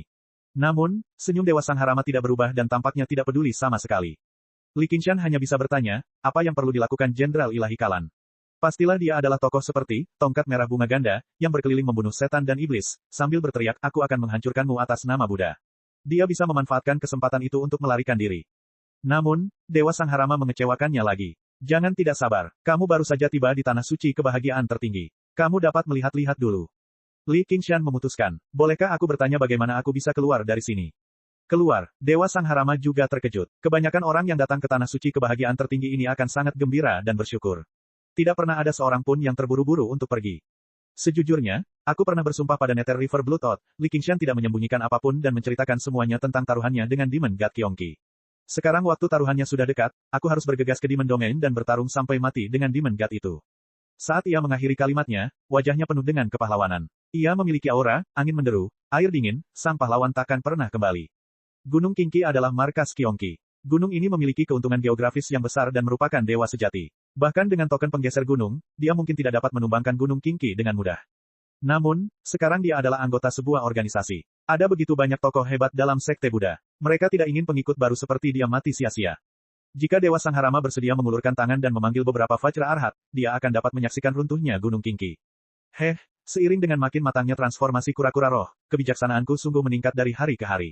Begitu ya, tidak heran Anda dipilih sebagai Jenderal Dewa Sangharama. Di usia muda seperti ini, kamu berani melawan Dewa Iblis. Menakjubkan, menakjubkan. Dewa Sangharama menepuk bahu Li Qingshan dengan kagum. Namun, kamu tidak perlu khawatir. Selama kamu tinggal di tanah suci kebahagiaan tertinggi ini, bahkan jika kedua belas Dewa Iblis bekerja sama, mereka tidak akan dapat melakukan apapun kepadamu.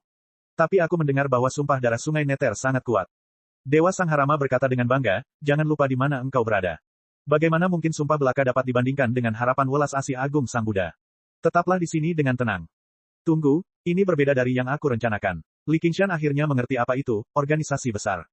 Meskipun Kyongki menakutkan, ia berada pada level yang sama dengan Dewa Sangharama.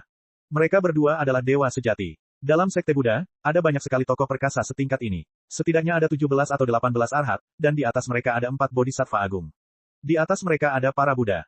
Sumpah darah Nether River yang mana? Di depan pemimpin kami, Saudara Rulai, itu seperti kentut. Kalau Anda tidak suka, ayo, datanglah ke sini dan biarkan Saudara Rulai menjelaskannya pada Anda. Li Qingshan berkata dengan sedih dan marah, apakah kita akan membiarkan Kyongki itu terus bersikap sombong? Kebaikan akan diberi pahala, dan kejahatan akan dihukum. Bila dia dipenuhi kejahatan, dia tidak akan bisa lolos dari malapetaka ini. Qingshan, kamu melanggar sila amarah. Dia segera menyatukan kedua telapak tangannya dan membacakan sebuah puisi, dengan pikiran amarah, hutan pahala akan terbakar. Dengan pikiran marah, pintu jutaan rintangan akan terbuka. Pada akhirnya, Dewa Sangharama tidak memberitahunya bagaimana cara meninggalkan tanah suci kebahagiaan tertinggi ini. Mungkin ia melihat rencananya untuk membunuh dengan pisau pinjaman, atau mungkin ia khawatir ia akan berlari dan melawan Kyongki. Li Qingshan tidak dapat memaksakan dewa sejati. Setelah beberapa perhitungan, dia menyadari bahwa dia masih memiliki waktu 1,5 tahun, jadi dia harus memikirkan caranya sendiri. Maka, ia pun melayang ke angkasa, memilih arah, dan terbang di udara. Hanya dalam waktu setengah hari, dia menyerah. Tanah suci kebahagiaan tertinggi ini sangat mirip dengan reruntuhan tertinggi. Tidak hanya tak terbatas, tetapi juga berada di luar 6 jalan reinkarnasi. Tidak ada yang disebut batas atau jalan keluar. Selain itu, Hal itu juga terus-menerus mempengaruhi pikirannya. Perasaan damai dan gembira memancar dari lubuk hatinya tiada henti bagai mata air. Seperti sinar matahari yang mencairkan salju, ia menghapus obsesi siluman lembu. Seperti mengeluarkan kayu bakar dari dasar kuali, ia meredakan amarah siluman macan. Seperti sinar matahari yang cerah, ia mencairkan obsesi siluman kera. Daripada menyebutnya perasaan gembira, ini lebih seperti kelegaan. Ia telah melepaskan beban berat yang selama ini dipikulnya. Ia bahkan mengingat kembali keindahan masa kecilnya, pemandangan indah desa Craching Oaks, dan kesederhanaan serta kemurnian penduduk desa. Kakak laki-lakinya dan kakak iparnya juga menunjukkan sisi lembut di masa lalu, tetapi itu bukan hanya intimidasi dan penghinaan. Dia menggertakkan giginya dan menggelengkan kepalanya kuat-kuat, ingin mengusir pikiran-pikiran itu. Akan tetapi, meskipun dia adalah penerus Empyrean Demon, dia sebenarnya tidak mampu berbuat apa-apa. Pikiran-pikiran ini tidak berasal dari dunia luar, melainkan dari lubuk hatinya. Kalau tidak, mengapa dia menantang benteng Black Queen? Mengapa dia menyerahkan uang itu kepada kakak laki-laki dan kakak iparnya? Mengapa dia ingin membebaskan saudara Ox?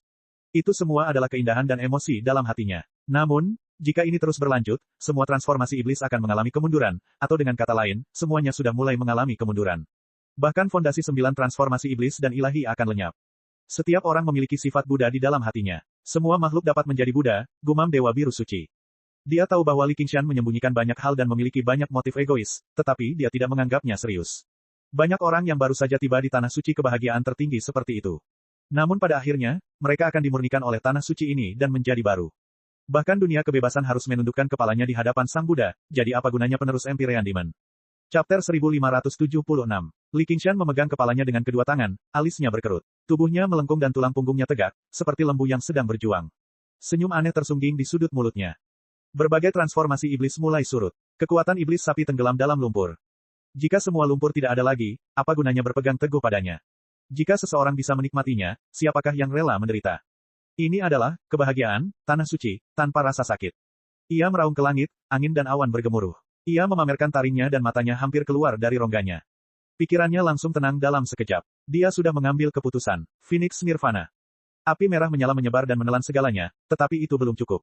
Selama kenangan indah dan mengharukan itu masih ada, dia tidak bisa menahan kebahagiaan ini.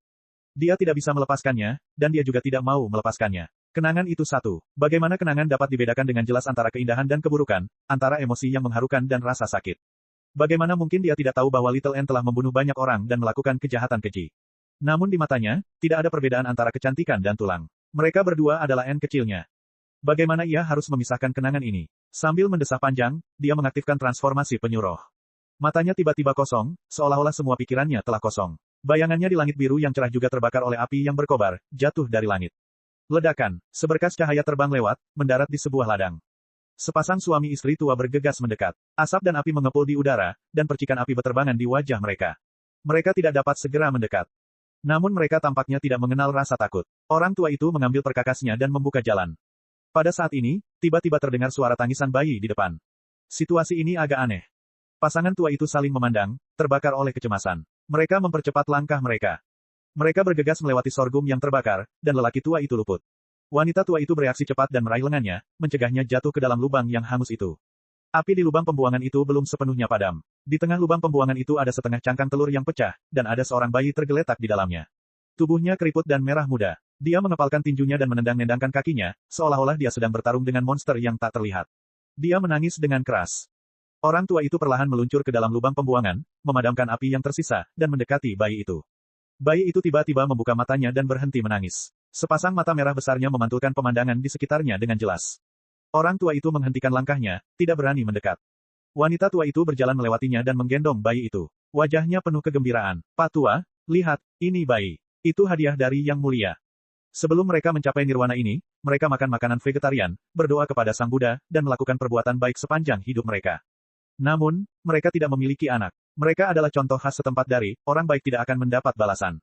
Mereka tidak memiliki penyesalan apapun. Mereka saleh dan melakukan perbuatan baik seperti biasa. Setelah mereka meninggal, mereka dituntun ke nirwana ini. Namun, mereka tidak berhenti memikirkannya. Hari ini, impian mereka akhirnya menjadi kenyataan.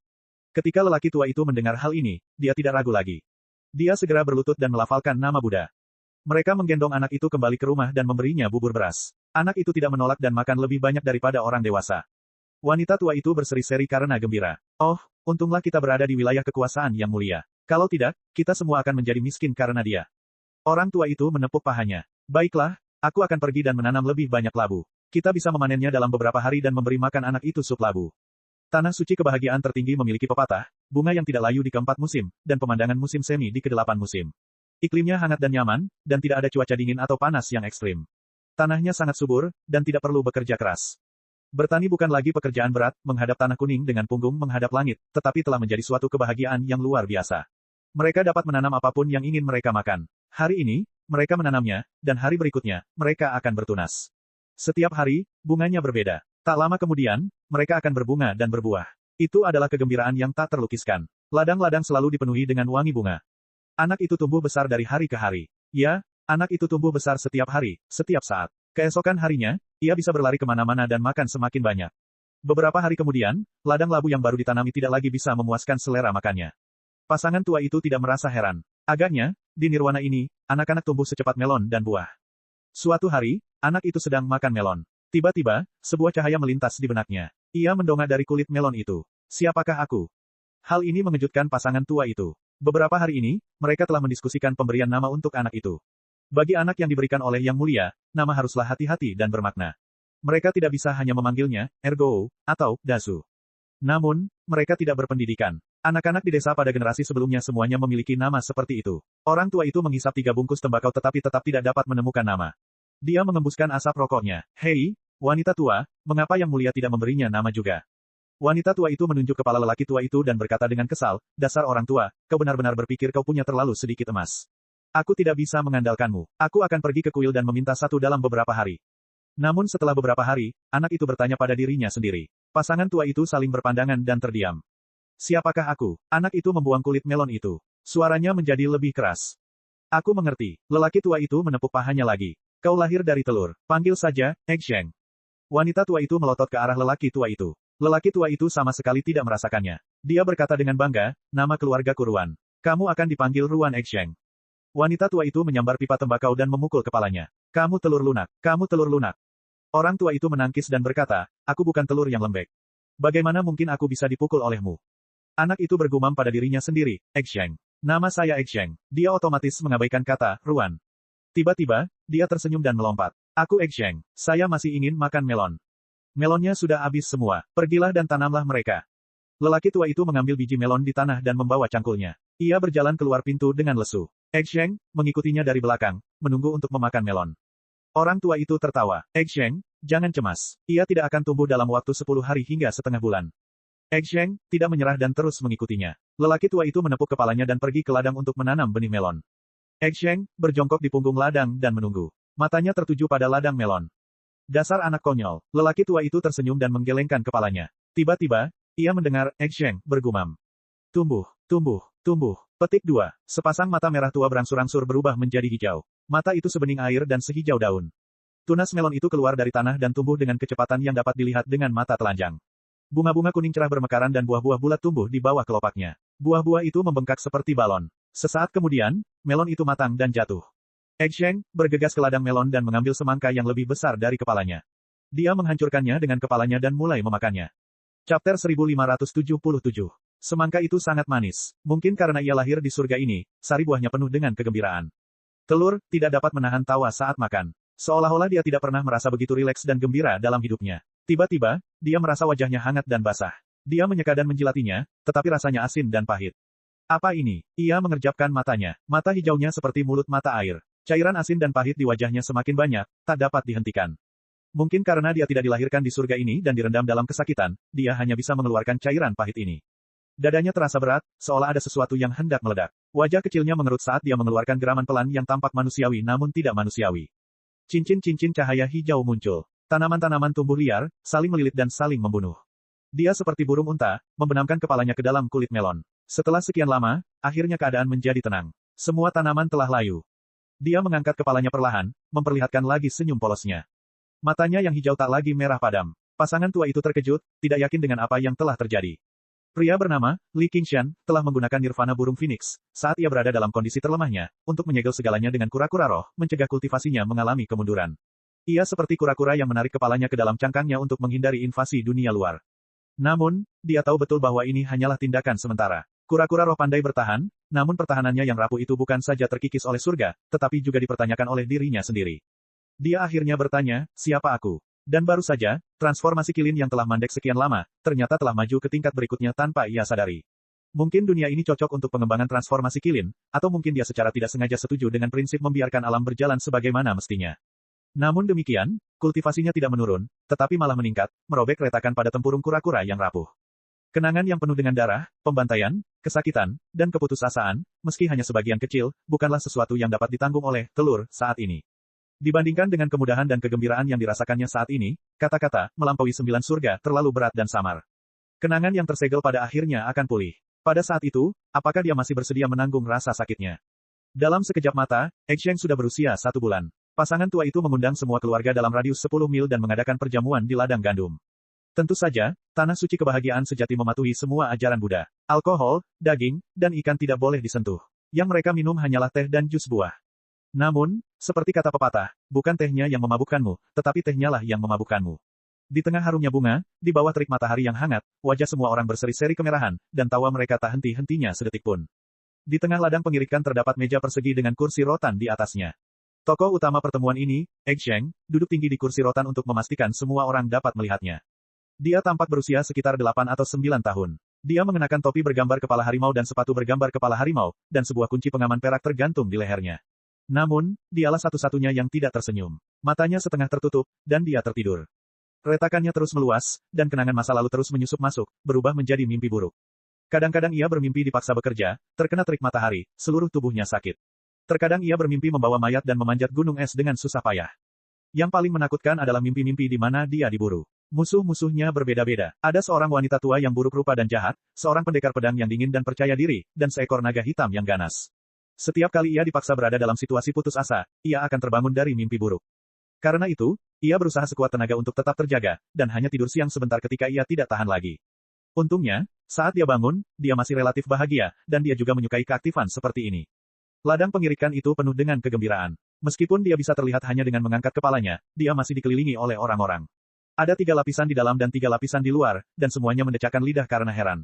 Di antara berbagai ajaran Buddha, larangan hawa nafsu jauh lebih serius daripada larangan alkohol. Namun, makan, minum, dan seks adalah keinginan terbesar manusia, dan sangat sulit untuk diatasi. Namun di tanah suci kebahagiaan sejati ini, hal itu sama sekali tidak menjadi masalah. Setiap orang tidak memiliki keinginan untuk berahi, bahkan suami istri pun tidak dapat melakukannya, sehingga jarang sekali bayi yang baru lahir. Kalau di dunia biasa, bisa tumbuh sebesar ini dalam sebulan, mungkin akan dianggap monster. Namun, di tanah suci kebahagiaan tertinggi ini, tidak ada seorang pun yang berpikir demikian. Hati setiap orang dipenuhi dengan kebaikan, dan mereka dengan tulus berbahagia untuk pasangan tua itu. Mereka memandang Eksheng, seolah-olah mereka sedang melihat anak-anak mereka sendiri. Eksheng, terinfeksi oleh atmosfer ini, dan dia tidak bisa menahan senyum. Eksheng, tunjukkan pada mereka apa yang kau punya, teriak Pak Tua Ruan. Oke, Eksheng, menanggapi dan melompat, jungkir balik, dan melangkah dengan mantap di sandaran kursi. Dia memasang postur, ayam jantan emas berdiri dengan satu kaki, dan berteriak, tumbuh. Tumbuh, tumbuh. Petik 2. Gugusan tunas gandum muncul dari dalam tanah dan dalam sekejap mata, ladang pengirikan berubah menjadi ladang gandum kemasan. Di tengah seruan itu, seseorang berkata, sungguh menakjubkan. Seperti yang diharapkan dari seorang anak yang dianugerahkan oleh Buddha. Saudara Ruan, Anda harus pergi ke kuil untuk memenuhi sumpah Anda. Pak Tua Ruan menyentuh kepalanya, ini, aku tidak punya waktu. Tidak ada waktu yang lebih baik daripada sekarang. Ayo kita pergi sekarang. Semuanya, ayo kita pergi bersama. Penonton bersorak keras, mengangkat meja seolah membawa tandu, dan berjalan anggun menuju kuil.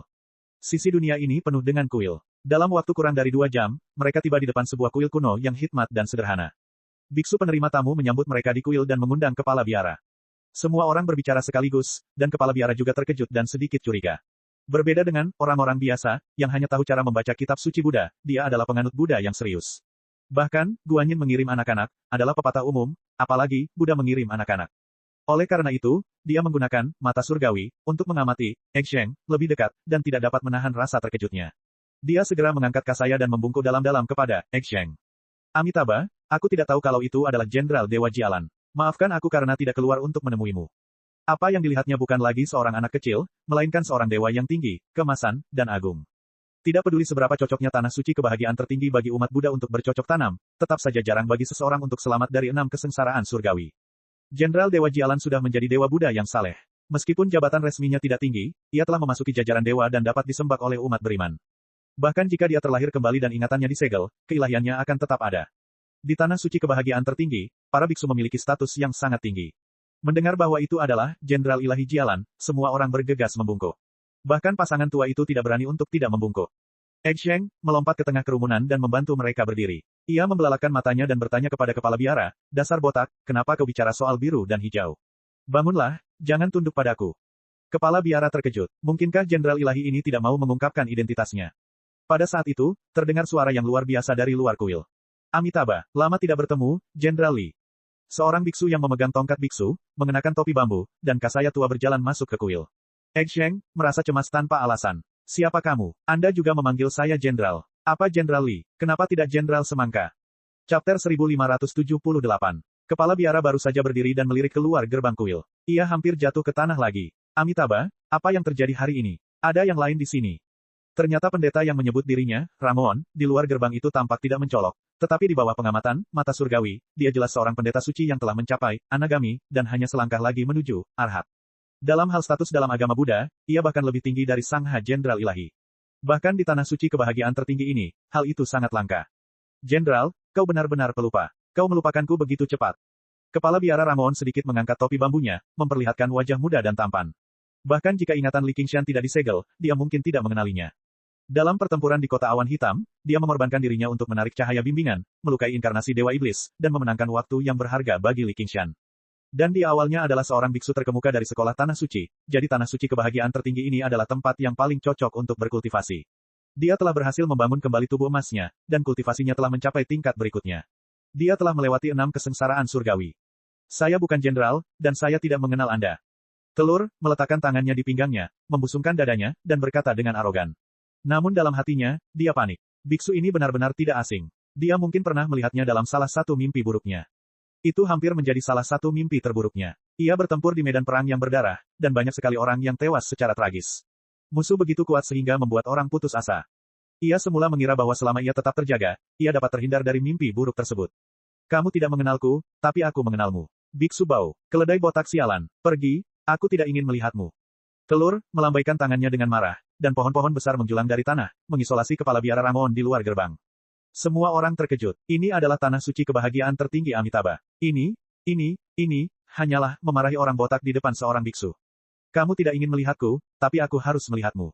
Kepala biara Ramon tidak perlu menggunakan mata surgawi untuk melihat bahwa Sangha Jenderal Ilahi yang tinggi dan perkasa tampak persis seperti Li Qingshan. Dia berjalan memasuki kuil, dan semua pohon besar secara otomatis terbelah untuk memberi jalan baginya. Selangkah demi selangkah, dia berjalan di depan Egg Sheng dan mengamati ekspresinya. Dia samar-samar menduga ada yang salah dengan ingatannya.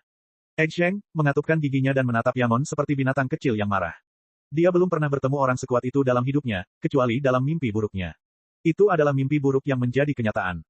Namun, bertentangan dengan harapan semua orang, kepala biara Yamon tiba-tiba membungkuk dalam-dalam. Saya punya permintaan penting. Di seluruh Elysium, mungkin hanya ada satu orang yang bisa melakukan ini. Ini terkait dengan bodhisattva tulang putih, dan bahkan lebih terkait dengan jalan dan masa depan seluruh sekte Tanah Suci. Dia selalu merenungkannya, bukan saja kultivasinya tidak dapat meningkat, tetapi juga secara bertahap mengalami kemunduran. Baru setelah ia tiba di Tanah Suci kebahagiaan sejati, ia merasa sedikit lega. Setelah memperoleh buah Anagami, ia tidak dapat menahan diri untuk tidak mencari jawabannya. Bagaimana orang itu merosot menjadi bodhisattva tulang putih? Egg Sheng terkejut. Ini tidak sama dengan mimpi buruknya yang biasa. Bangun, apakah kau begitu yakin bahwa akulah jenderal itu? Kepala biara Yamon mengangkat kepalanya dan melihat ke seberang, telur, ke aula Mahavira yang megah dan agung.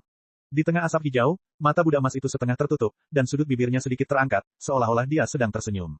Namo Amitabha, jika aku mencari rahasia yang seharusnya tidak kuketahui, mohon gunakan cahaya ilahimu untuk menghentikanku. Dia menahan napas, seolah menunggu datangnya penghakiman, tetapi tidak terjadi apa-apa. Maka dia berkata, ikuti aku, kau akan tahu dalam sekejap. Tata letak kuil ini sangat besar. Di dalamnya terdapat berbagai hal, seperti aula Raja Surgawi dan aula Arahat, tempat memuja semua jenis dewa dan Buddha. Dan sebagai dewa penjaga biara, aula Sangharama sudah sewajarnya tidak ada. Meskipun itu hanya aula samping, halamannya megah, khidmat, dan bersih. Selain dewa Sangharama yang duduk di tengah, ada puluhan dewa Sangharama yang berjejer di kedua sisi. Masing-masing dari mereka tampak hidup dan megah. Di bagian paling ujung, ada patung baru. Patung itu berambut merah dan bermata merah. Patung itu mengangkat kepalanya tinggi-tinggi dan bersemangat. Papan nama di sampingnya terukir 3 kata besar, Li Qingshan. Sekarang di seluruh Elysium, ada patung seperti itu di semua kuil yang memuja Dewa Sangharama. Itulah sebabnya kepala biara Yamon mengetahui kedatangannya dan secara khusus datang menemuinya. Li Qingshan, Li Qingshan. Egg Sheng menatap patung itu dengan linglung. Retakan pada segel itu meluas dengan cepat. Fragmen memori yang tak terhitung jumlahnya berkelebat. Bahkan jika dia tidak mau mengakuinya, dia tidak dapat menyangkal bahwa itu adalah dia. Dia telah melihat wajah ini berkali-kali dalam mimpi buruknya, dalam bayang-bayang pedang dan golok, dan di mata musuh-musuhnya yang dipenuhi dengan niat membunuh. Akan tetapi, tidak seperti dia, lelaki itu tampaknya tidak takut. Itulah tepatnya yang ingin dia lakukan. Eksheng tiba-tiba menoleh ke belakang. Aku bilang jika aku Li Qingshan, apa yang kau inginkan dariku? Tidak nyaman membicarakannya di sini. Kau harus mengikutiku ke suatu tempat. Kau akan tahu saat waktunya tiba. Eksheng langsung setuju. Dia punya firasat bahwa selama dia mengikuti biksu ini, dia bisa menjadi Li Qingshan, dan terbebas sepenuhnya dari mimpi buruk terkutuk itu. Ia membuka mulutnya untuk berbicara, tetapi tiba-tiba melihat pasangan tua di luar kuil Sangharama. Mereka menatapnya dengan penuh harap, ragu-ragu dan tidak berani masuk. Karena itu, dia menundukkan kepalanya dan tidak lagi menatap patung itu.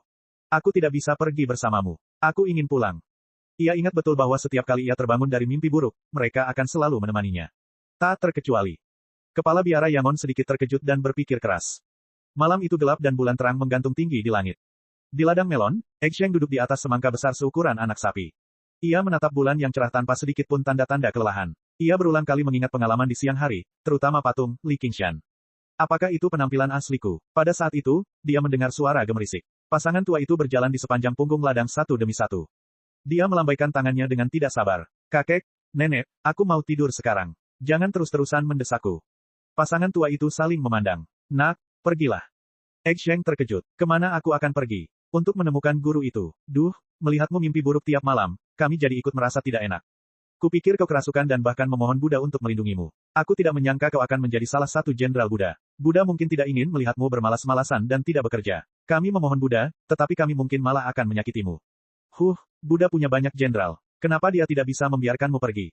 Pasangan tua itu mengomel. Eksheng merasakan gelombang kehangatan di dadanya. Dia mengerutkan bibirnya tetapi tidak bisa berkata apa-apa. Dia melompat turun dari semangka besar, membungkuk dalam-dalam kepada mereka, dan berlari dengan langkah lebar. Cahaya bulan seterang siang hari, memanjangkan bayangannya. Kepala biara Yangon berdiri sendirian di depan kuil, menunggu. Ia tampak sedikit iba. Bukankah ini surga yang selalu ia dambakan? Apalagi yang perlu ditanyakan? Chapter 1579. Pada saat ini, kepala biara Yangon melihat sesosok tubuh kecil berlari ke arahnya dari padang rumput di bawah sinar bulan keperakan. Dia bergumam, apa yang kamu tanyakan lagi? Eksheng berdiri diam di depan gerbang kuil dan menarik napas dalam-dalam sambil meletakkan kedua tangannya di lutut. Ia berkata dengan tegas, ayo pergi. Jika hidupnya ditakdirkan dipenuhi mimpi buruk, maka ia akan terus berjuang seperti Li Qingshan. Ia tidak akan bersembunyi seperti pengecut, terlalu takut untuk tidur. Tunggu, Eksheng kembali menyerbu ke dalam kuil, dan para pendeta berseru kaget. Ia lalu keluar sambil bertepuk tangan tanda puas. Di aula Sangharama, jenderal dewa yang disebut Li Qingshan, yang duduk di paling ujung telah hancur berkeping-keping. Dia tidak lagi memiliki sikap yang mengagumkan. Mengapa? Kepala biara Yangon juga terkejut. Menjadi dewa dan disembah mungkin merupakan sesuatu yang diharapkan semua pembudidaya. Apakah karena posisinya terlalu rendah? Aku tidak ingin siapapun menyembahku. Amitabha, apakah Anda hanya ingin setara dengan semua makhluk hidup? Saya malu. Kepala biara Yangon menyatukan kedua telapak tangannya dan mendesah sambil tersenyum, tetapi hanya Anda yang dapat melakukan ini. Apa itu? Jangan khawatir, kita akan bicara sambil jalan. Lalu mereka berjalan menuju malam biru keperakan dan menghilang ke dalam dataran luas.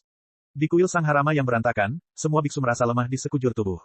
Di tanah suci kebahagiaan tertinggi, belum lagi patung-patung yang disembah di kuil-kuil, tidak seorang pun berani merusak selembar kertas yang bergambar dewa di atasnya. Mereka belum pernah mendengar hal yang mengerikan dan memberontak seperti itu, dan mereka tidak tahu harus berbuat apa. Di aula ilahi yang tinggi dan dalam, Dewa Sangharama dan sekelompok jenderal ilahi tampak sedang menatap mereka. Para biksu berlutut di tanah dan bersujud berulang kali, mengakui dosa-dosa mereka. Kepala biara itu paling tenang. Ia memerintahkan, cepat bersihkan tempat ini, lalu pergi ke bengkel tukang kayu Tuan Su dan pekerjakan tukang lain. Tak seorang pun boleh membocorkan apapun tentang ini. Ia pergi ke sudut dan mengangkat separuh kepala jenderal ilahi Li Qingshan yang tersisa.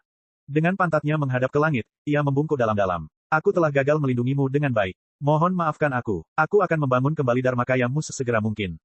Keesokan paginya, kuil Sangharama kembali dibersihkan. Sebuah patung baru berdiri tinggi di altar. Sinar matahari yang terang dan indah menyinarinya, membuatnya tampak lebih bersemangat. Kadang-kadang para biksu akan datang untuk melihat dan memberi penghormatan guna memastikan keberadaan patung ini. Apa yang terjadi tadi malam bagaikan mimpi buruk. Pada saat yang sama, Eksen merasa bahwa kepala biara Yangon tidak mempunyai niat buruk, jadi dia menceritakan kepadanya tentang pertemuannya. Kamu memang telah kehilangan ingatanmu. Apakah kepalaku terbentur? Ekboy menyentuh kepalanya dengan kedua tangannya, tetapi dia tidak menemukan benjolan besar sedikitpun. Haha, tentu saja tidak. Kepala biara Yangon samar-samar dapat menebak bahwa Li Qingshan sengaja menyegel ingatannya untuk melawan pengaruh tanah suci kebahagiaan tertinggi. Berdasarkan pemahamannya tentang anak ini, dia benar-benar mampu melakukan hal seperti itu. Lalu bagaimana cara saya pulih? Yah, itu mudah. Kepala biara Yangon tersenyum. Wajahnya yang muda dan tampan menyiratkan niat jahat. Ia bahkan menepuk bahu Exen, tidak perlu berterima kasih. Aku memintamu melakukan sesuatu, jadi kau harus membalasnya. Maka, ia pun berbalik dan sedikit menyimpang dari arah yang dituju. Ia melewati hutan lebat, di mana tak ada binatang buas. Ia menyeberangi sungai besar, di mana tak ada ikan. Ia mendaki gunung besar, di mana hanya ada kicauan burung yang tak pernah berhenti. Itu adalah melodi indah yang seakan-akan menyanyikan pujian bagi dunia yang indah ini. Kadang-kadang kawanan burung akan terbang, berkumpul lalu menyebar, dan suara kepakan sayap akan bergema di angkasa. Tempat itu bagaikan surga bagi burung, dan mereka tak dapat menahan diri untuk tidak mengaguminya. Saat mendaki ke puncak gunung dan melihat ke seluruh dataran, mata Exen terbuka lebar. Ia melihat bangunan yang tak terhitung jumlahnya di kaki gunung. Ada rumah, menara, kanal, istana, air mancur, kuil, dan plaza. Bangunan itu membentang hingga ke ujung cakrawala, dan tidak diketahui berapa ratus mil panjangnya. Bahkan di kehidupan sebelumnya, dia belum pernah melihat kota sebesar itu. Sungai jernih mengalir turun dari gunung, melewati seluruh kota dan menyebar ke setiap sudut melalui kanal. Mereka menyusuri sungai, dan kota itu pun dipenuhi dengan suara burung dan harum bunga. Orang-orang datang dan pergi kemana-mana, tetapi mereka tidak tinggal diam. Demikian pula ada pedagang asongan dan perajin yang berjualan barang dagangannya. Meskipun demikian, tidak ada kekhawatiran di wajah mereka. Para pedagang kaki lima tidak khawatir barang dagangan mereka tidak laku atau tidak bisa mendapatkan harga yang bagus. Mereka tidak punya rencana apapun, dan mereka dengan antusias berbagi barang dagangan mereka dengan para pejalan kaki. Kegiatan berjualan mereka lebih seperti lomba berkicau di antara burung-burung, dan menjadi pemandangan di jalan. Para perajin itu sepenuhnya fokus pada pekerjaan mereka sendiri, tetapi mereka tidak hidup dari situ. Sebaliknya, mereka hidup dari hasrat yang datang dari lubuk hati mereka. Siapapun di antara mereka akan menjadi guru luar biasa di dunia fana. Dan hasil kerajinan tangan mereka semuanya indah dan tiada taraf. Di dunia biasa, barang-barang itu pasti tak ternilai harganya. Sekarang, barang-barang itu hanya ditaruh di pinggir jalan agar orang yang lewat dapat menilai dan memilihnya. Dan barang-barang yang diperdagangkan bukan emas, perak, tembaga dan besi, melainkan benih bodi. Di dunia ini, pohon bodi ada di mana-mana, dan benih bodi tidak berharga. Namun, tidak ada seorang pun yang memiliki pikiran serakah atau jahat di dalam hatinya. Benih bodi hanyalah semacam tanda, dan setiap orang melakukan tugasnya dan mengambil apa yang mereka butuhkan. Jika Anda meminta mereka tidak melakukan apapun, mereka akan merasa itu tidak ada artinya. Sepanjang perjalanan, mulut Exen tidak kosong, dan dia membawa banyak makanan dan minuman di tangannya. Meski ia tidak membawa separuh biji bodi di tangannya, dengan kepala biara Yangon di sampingnya, orang-orang yang lewat mengira ia adalah seorang biksu muda yang mengikuti guru mereka berkelana, lalu mereka berebut memasukkan barang-barang ke dalam pelukannya. Tempat ini, benar-benar, dia menelan ludah dan menelan semua yang ada di mulutnya, tempat yang bagus. Keterampilan para koki sungguh luar biasa. Ada ubi jalar bening, ketan, dan pancake wijen hitam, tahu kuning gosong, sup jagung manis harum, dan masih banyak lagi. Sampai sekarang, belum pernah ada yang mengulanginya, dan itu membuat nafsu makannya bertambah. Buddha saya penuh belas kasih, dan semua makhluk hidup menderita. Alangkah hebatnya jika dunia tanpa batas bisa seperti ini. Kepala biara Yangon mendesah dari lubuk hatinya, dan dia memiliki kerinduan yang tak terbatas. Kalau sudah waktunya, tidak akan ada lagi yang tersisa untukmu. Semua biksu boleh meninggalkan pertapaan dan pulang ke rumah. Kepala biara Yangon berkata, ketika saat itu tiba, tidak akan ada lagi kebutuhan untuk biksu, dan mungkin, bahkan Buddha pun tidak akan diperlukan. Exen tertegun sejenak, dan pada saat yang membingungkan ini, seorang wanita tua mengangkat kepalanya dan membusungkan dadanya, dan berjalan ke arahnya seolah-olah dia sedang terbang. Dia tidak memperhatikannya, dan mereka tiba-tiba bertabrakan.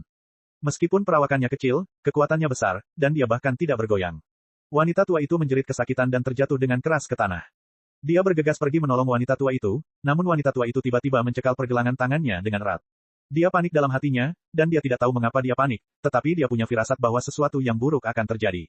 Nenek itu berkata, "Nak, kamu baik-baik saja." Dia menyentuhnya dari ujung kepala sampai ujung kaki, "Nenek tidak melukaimu, kan?" "Tidak, Amitabha, Buddha memberkatiku, untunglah kau baik-baik saja, untunglah kau baik-baik saja." Wanita tua itu bangkit dan memasukkan segenggam biji bodi ke tangannya, "Ambillah dan belilah permen." Dia kemudian berjalan pergi seolah-olah dia sedang terbang. Chapter 1580. Bereaksi. Dalam keadaan linglung, ia seakan teringat pada dunia di mana seseorang tidak akan pernah bisa menolong seorang wanita tua jatuh ke tanah. Lebih baik tidak mendekatinya sama sekali. Siapa yang mengira bahwa di Elysium ini, dia akan bisa mendapatkan uang setelah menjatuhkan seorang wanita tua. Dibandingkan dengan itu, dunia ini memang lebih baik. Tidak hanya itu, para penonton juga khawatir, "Nak, kamu baik-baik saja." Bibi itu tidak hati-hati saat berjalan, lihat saja bagaimana dia menabrak anak seseorang. Sudah bertahun-tahun aku tidak melihat anak sekecil itu. Sungguh menyedihkan. Bukan saja para penonton tidak kedinginan, tetapi mereka juga sangat hangat. Seakan-akan mereka dapat melelehkan seseorang. Exen merasa bersalah dan segera mengakui, bukan dia yang menjatuhkanku, tapi aku yang menjatuhkannya. Penonton semakin menyukainya, anak yang baik, berani membela orang lain meski sudah ditabrak. Benar sekali, benar sekali. Ayo, Nak, belilah panekuk. Ia segera tenggelam dalam benih bodi, saya tidak menginginkannya, saya tidak menginginkan apapun.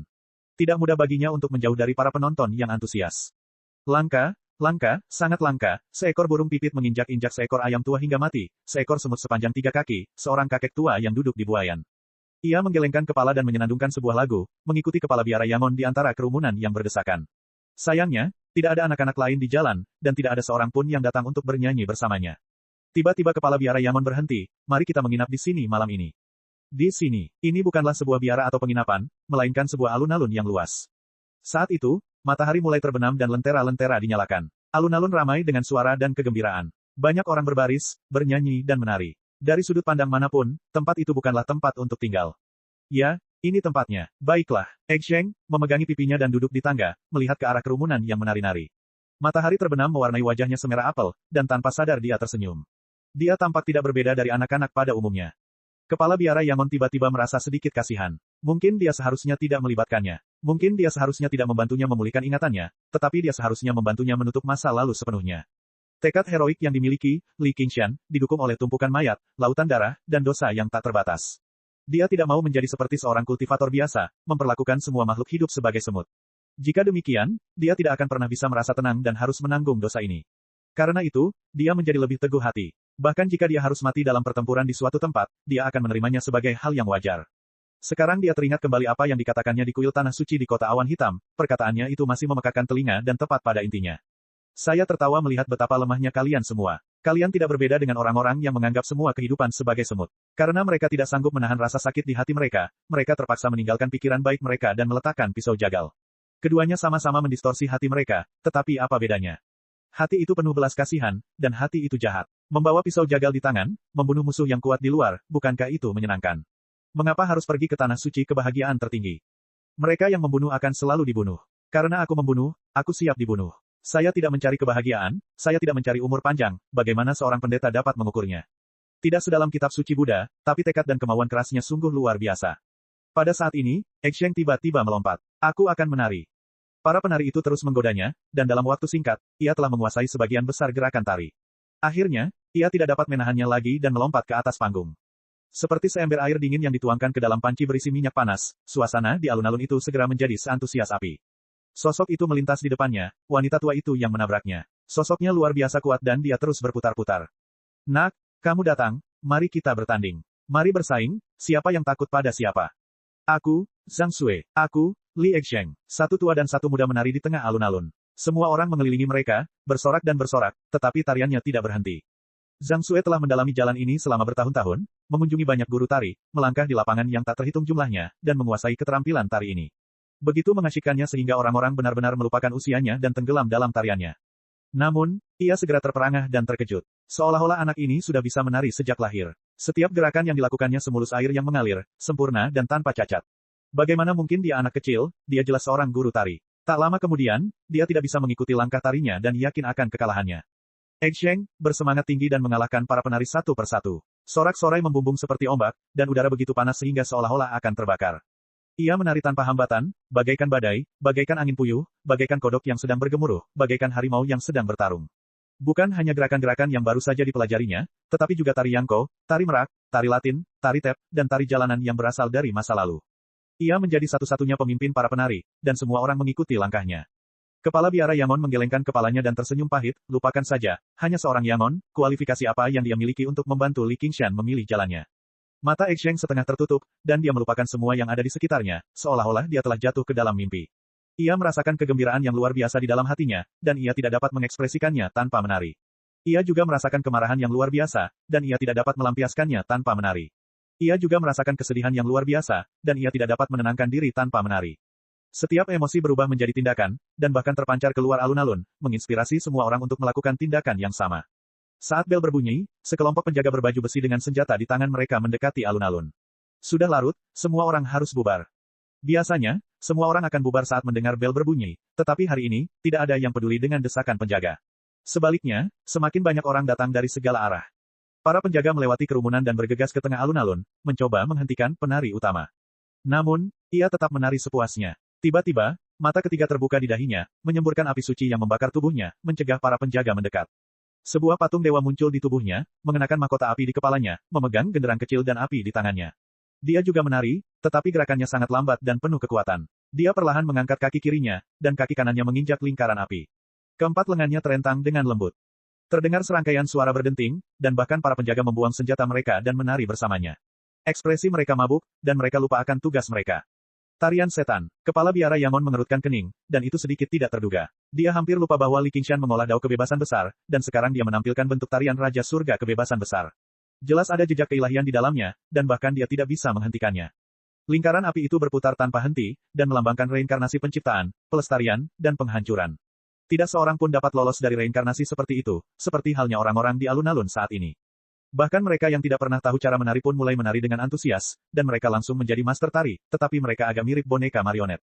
Tanpa disadari, ia mengubah alun-alun menjadi tempat latihannya, dan semua orang menjadi pengikutnya. Tingkat kultivasi roh primordialnya meningkat pesat. Malam semakin gelap, dan semua lampu di kota padam, hanya menyisakan alun-alun ini. Lonceng berdentang pukul 12, memberikan peringatan terakhir. Cek cek cek cek cek cek cek cek. Rakan-rakan kultivator sekalian, sebelum retret, sila terus berkultivasi untuk jurus subscribe, like, share dan komentar agar sekte novel Sadim terus berkembang pesat.